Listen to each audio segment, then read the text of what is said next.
हैसियत क्या है? संभल के हालात पर आपकी नजर है? आपने यूट्यूब वगैरह पे तो देखा होगा क्या हुआ संभल में, मुरादाबाद डिस्ट्रिक्ट में 6 मुसलमान लोग अब तक मारे जा चुके हैं पुलिस की फायरिंग से। यही होगा हमारा और आपके साथ भी, इसलिए कि हम मुनज़्ज़म नहीं हैं, हम अपना मुहासिबा नहीं करते हैं, हम अपना हिसाब नहीं लेते हैं। आप हिसाब लीजिए 25 साल कम से कम तब से हिसाब लीजिए जब से जर्जीस आ रहा है बिहार में। 25 साल की जिंदगी का आप हिसाब लीजिए कि जलसों में क्या फर्क पड़ा, जलसों में क्या फर्क पड़ा है और हम बदले हैं, हमारे अंदर कितनी चेंजिंग आई है। हिसाब तो करना होगा। हिसाब मेरे प्यारे साथियों जिंदा कौमें करती हैं। आज हिंदुस्तान के अंदर कितने मदरसे हैं, आज हिंदुस्तान के अंदर कितनी मस्जिदें हैं, आज हिंदुस्तान के अंदर कितने उलमा हैं, कभी सोचा आपने? मान लीजिए हिंदुस्तान के अंदर 2 लाख उलमा, 3 लाख मस्जिदें, 3 लाख या 1 लाख मदरसे, 3 लाख मस्जिदें। कम से कम एक तखमीना मैंने आपके सामने रख दिया है। 2 लाख उलमा, 1 लाख मदरसे, 3 लाख मस्जिदें, एक तखमीना, एक अंदाजा, इससे ज्यादा ही है ये मैंने कम से कम बताया है। और इसके बाद हमारी मस्जिदों में नमाजी कितने? सिर्फ 2%। जुमे में देख लो तो 5%। ये 95% मुसलमान कहां है? ईद और बकरीद में 10%। ये 90% मुसलमान कहां है? हिसाब तो करना पड़ेगा अपने समाज का, हिसाब तो करना पड़ेगा अपने आप का, हिसाब तो लेना पड़ेगा आपको।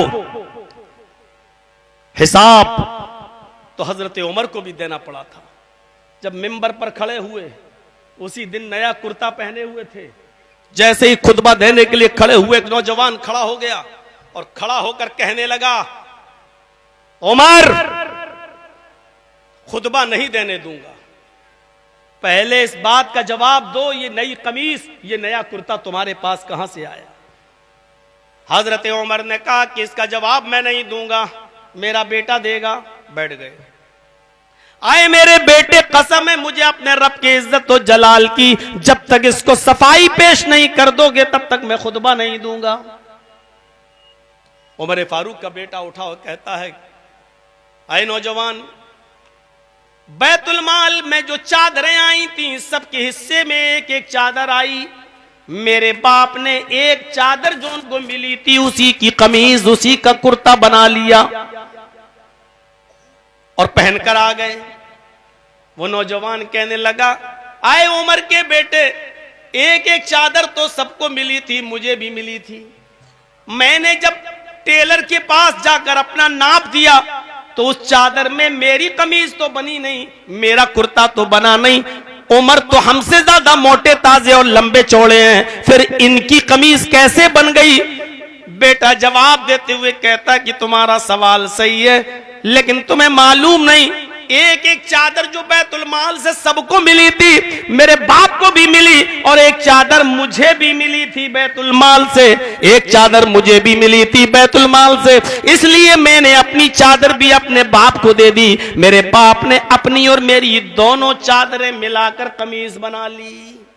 बेटा तो अपने बाप को दे सकता है, मैंने अपनी चादर दे दी। हजरत उमर फारूक रज़ियल्लाहु ताला अन्हु से सवाल करने वाला वो नौजवान उठता है और कहने लगता है, अमीरुल मोमिनीन मैं राजी हो गया, अमीरुल मोमिनीन मैं खुश हो गया आपके जवाब से, अब आप खुतबा दीजिए, मैं मुतमईन हूँ। हजरत उमर ने उस मस्जिद के मिंबर पर खड़े होकर ये दुआ की थी कि अल्लाह ऐसे नौजवानों की जिंदगी में बरकत देना, जब तक ऐसे नौजवान रहेंगे हाकिम वक्त कभी भी बेईमानी नहीं कर सकता है, कभी भी अमानत में खयानत नहीं कर सकता है। हिसाब तो देना होगा।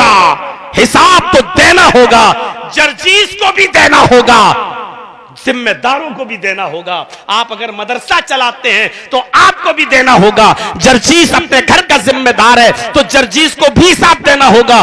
जर्जीस अगर मगरबी यूपी का अमीर है तो हमें मगरबी यूपी का हिसाब देना होगा। अगर आप बिहार के जिम्मेदार हैं तो आपको बिहार का भी हिसाब देना होगा। हिसाब जिंदा कौमें लिया करती हैं, हिसाब मेरे भाइयों मुर्दों से नहीं लिया जाता है, जिंदों से लिया जाता है। और हां, बुरे चीजें और बुरे काम देखो तो गुस्सा भी आना चाहिए। मैं ये नहीं कहूंगा कि आपको गुस्सा नहीं आना चाहिए, मैं आपके गुस्से को रोकूंगा नहीं। गुस्सा भी जिंदों को आता है, मुर्दों को नहीं। लेकिन गुस्सा मेरे भाइयों इस बात पर नहीं आना चाहिए।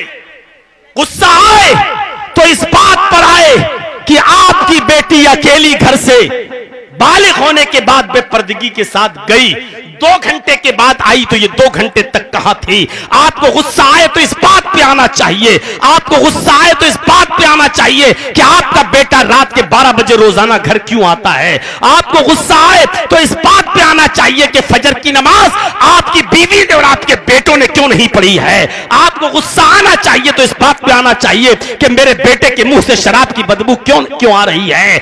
मेरा बेटा जुआ खेलता हुआ पकड़ा गया क्यों। आपको गुस्सा आना चाहिए तो इस बात पे आना चाहिए। आप गुस्सा किसी और चीज का किसी और चीज पर उतार रहे हैं। मेरे भाइयों, गुस्से को पालो और गुस्से को परवान चढ़ाओ, लेकिन गुस्सा